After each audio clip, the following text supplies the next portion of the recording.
Everybody, welcome back to my channel. My name's Judy and you are watching Running So and So, and thank you so much for joining me today, and thank you to everyone who has liked and commented and recently subscribed to my channel. It's wonderful. If you've commented and liked my last vlog, that is wonderful. Thank you so much, and it means so very much to me. So I'm going to blow you all a kiss.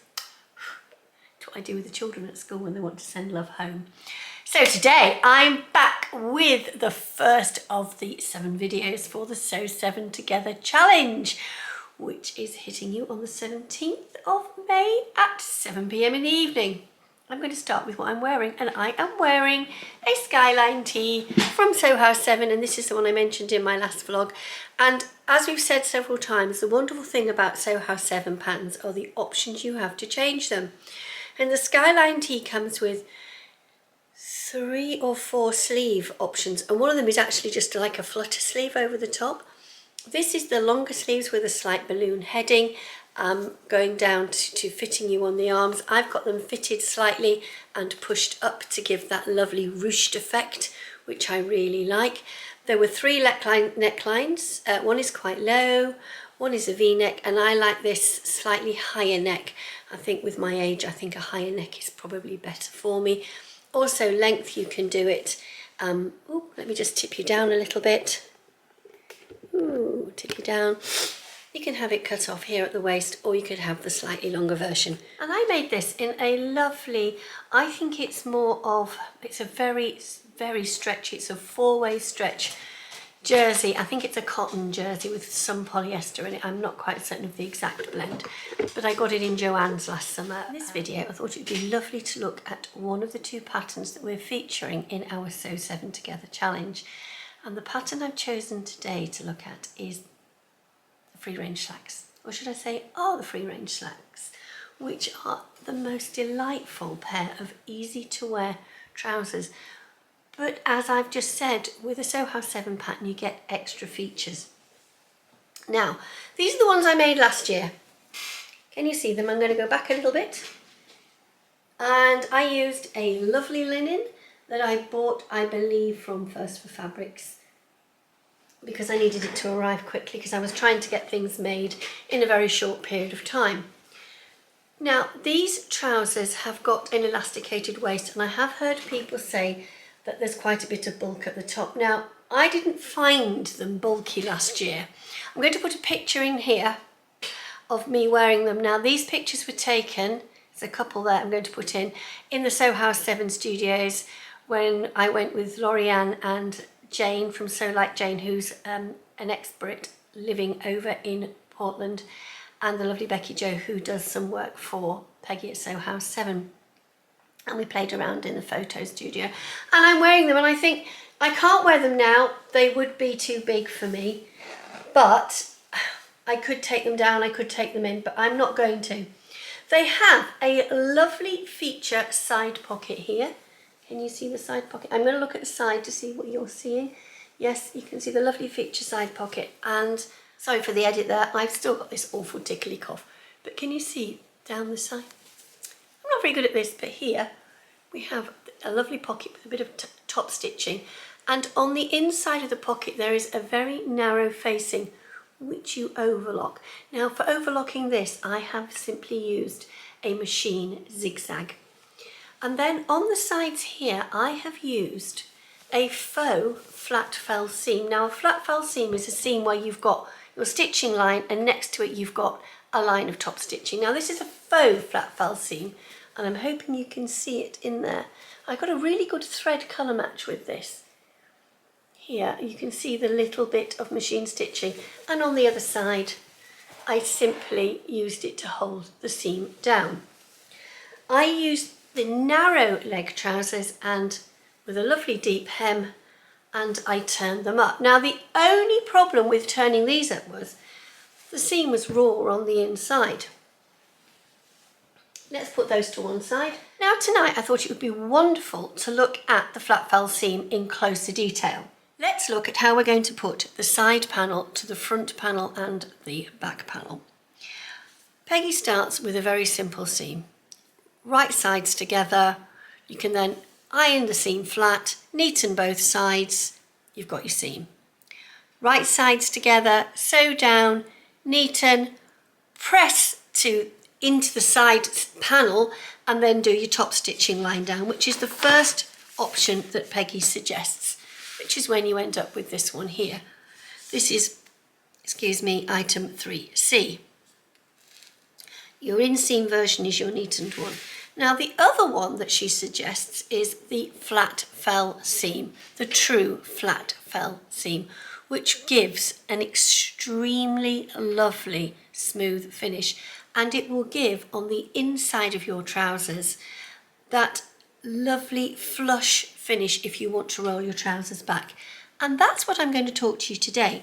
So if you're wanting to do that particular finish, it's on page 16 of your instruction booklet, and it's item 3A, and it's actually titled Option for the Flat Fell Side Seam version 1, which is the version that I'm doing. So let me guide you through it. Now I am making a pair of free range slacks with a tapered leg, and I decided it would be really good fun to show you how I'm going to tackle the flat fell seam. Now when you do the flat fell seam, you need to you sew it with wrong sides together. So your seam is on the right side. You then need to flatten it. So I've ironed these to within an inch of their lives. You then need to trim down the inside bit of the seam allowance, and you're trimming it by half.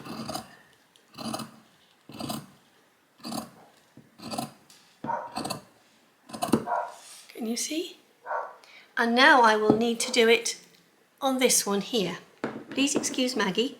Obviously my neighbours have come back from a walk and she needs to tell them that she's in the garden and she's here for talking and any snacks that they may wish to throw over the fence.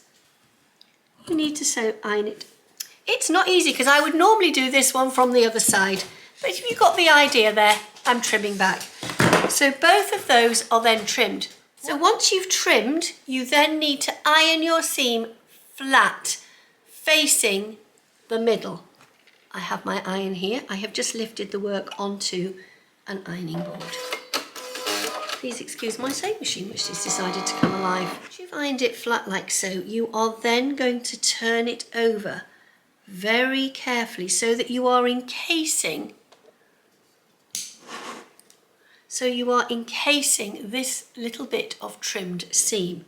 So you would fold over your little hem like that. I'm only going to do a little bit. I'm going to hold it flat with my fingers while I take my iron. Please excuse Maggie. I'm going to grab a pin from my pin cushion.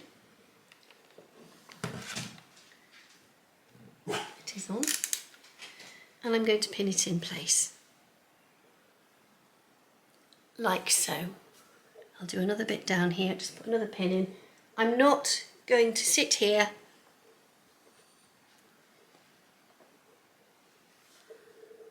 and as you move down, you've just seen me do the next bit down here. Iron that flat too.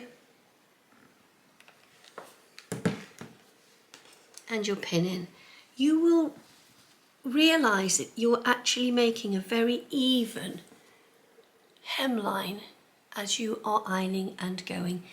Yes, it's a bit of an onerous process, but it is going to give you a wonderful finish.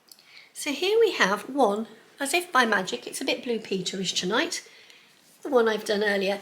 I'm just going to show you the pockets, which are here. Now, I'm usually very careful about ensuring that what I have on the inside matches beautifully, but I have actually used white overlocking thread there because I don't have plum coloured overlocking thread. And I thought, no one's really going to see it, but now on retrospect and hindsight, maybe they will. So I may end up taking that out.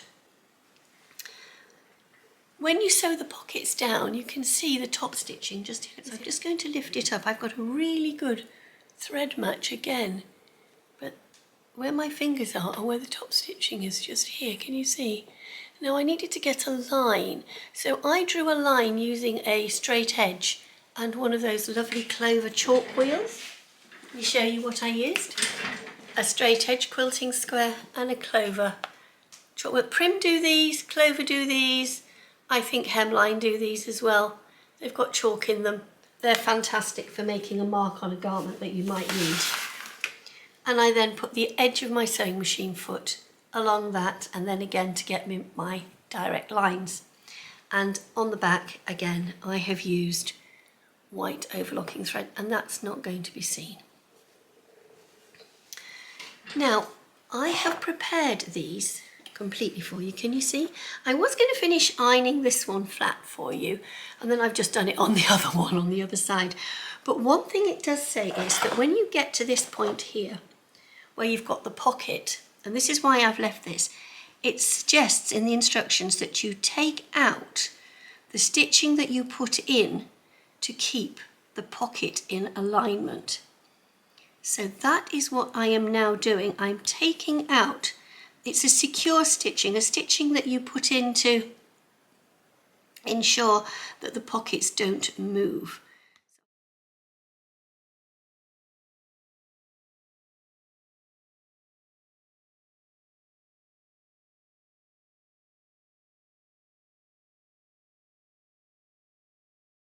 I'm actually going to trim this down a little bit more underneath, and I'm using my dressmaking shears.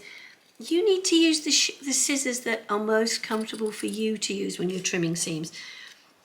I don't know, I just tend to pick up the nearest pair of scissors and go with the flow. I would say it's because I've been doing this for quite a long time, but I don't know, maybe it's laziness, maybe it's experience, I don't know, I really don't. So I'm just going to finish turning over the top of the seam here, ready for stitching. In fact, I'm going to turn it this way because it will be easier if I put it this way on the board. This is being done in real time, so you guys know that I've actually done this. I want you to see me doing it. So I'm going to iron this flat. Here's the iron left on. And in my sewing room, I don't have a little ironing board. I'll tell you what I've got, what I'm ironing on. I'm actually ironing on a very old, cheap wooden chopping board from Sainsbury's, which I've had for donkey's years and which I don't use anymore. And I've got 2 tea towels on it, and that's what I use to iron.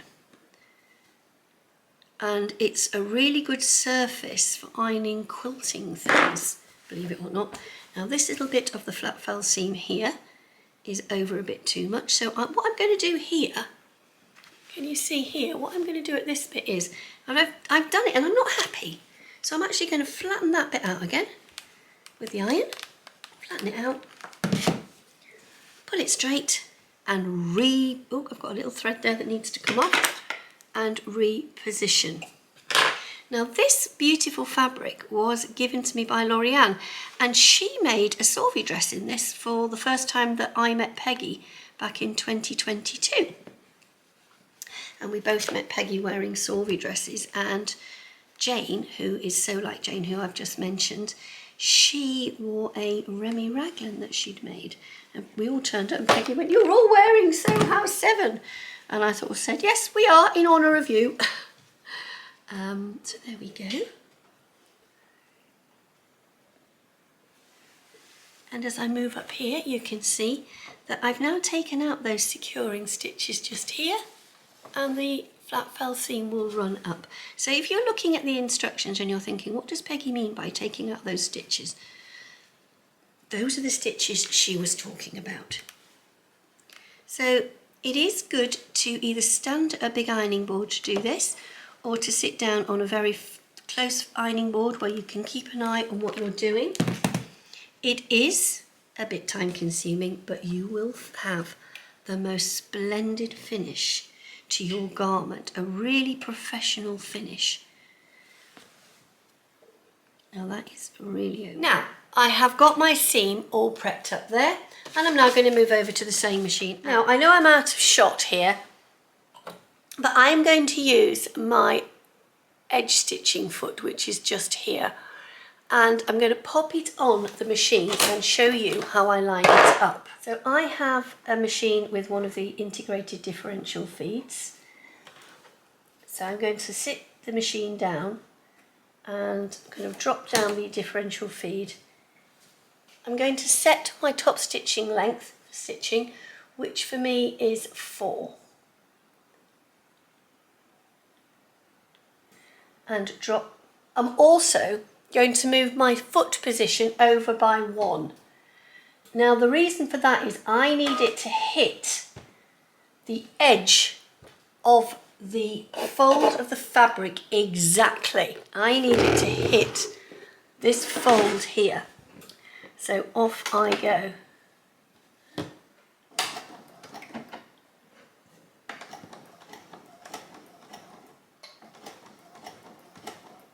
Now if you excuse me, I'm going to pull my machine back round so that it's actually straight on for me.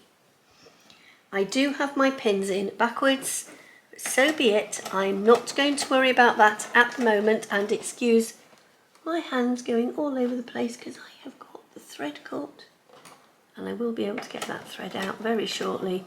I am going extremely slowly because I want that stitch to be as close to the edge as I can possibly get it. Now I can tell you now, it's right on the edge and it's too close to the edge.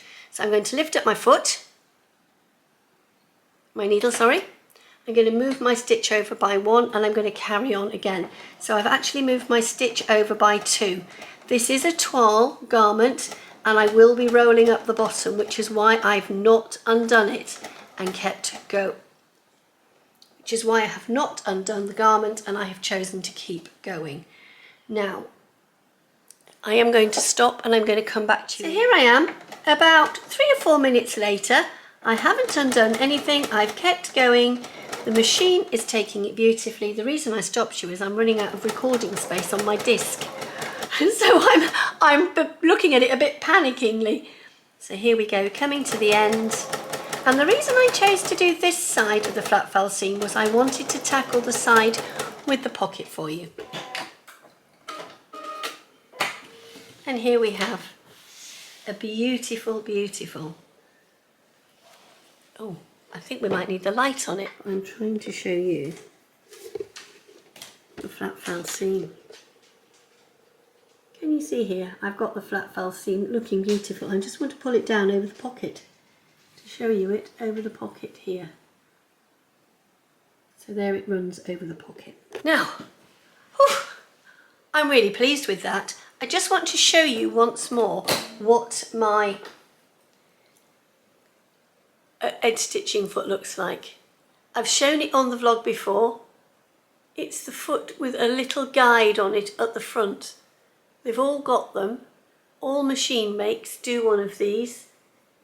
This is Benina 10D, but all the machines will do one of these lovely feet. I do hope that this has helped you decide which seam you might like to use for your free range slacks. You could always just do a French seam, and in fact, you know, up the middle where I go up the side seam and I join the fronts and the backs together and I go up and over, I may very well use a French seam there. Please excuse Maggie. Now, don't forget to join our Facebook group, and don't forget to head over to Sew House 7 Patterns using the code SEW7 together. Everything's in the description box. I'm using the same description box that we've used before. And I look forward to seeing you over on the Facebook group, and you can tell me exactly which pattern you're doing. And the next Sew 7 Together video will be on the 27th of May, and that will be with Mandy from Make It Sew. So I do hope you put that one in your diaries. Again, it'll be released at 7 PM in the evening. So for now, thank you so much for watching, and I hope what I've done for you tonight is of some help. Take care then. See you soon. Lots of love.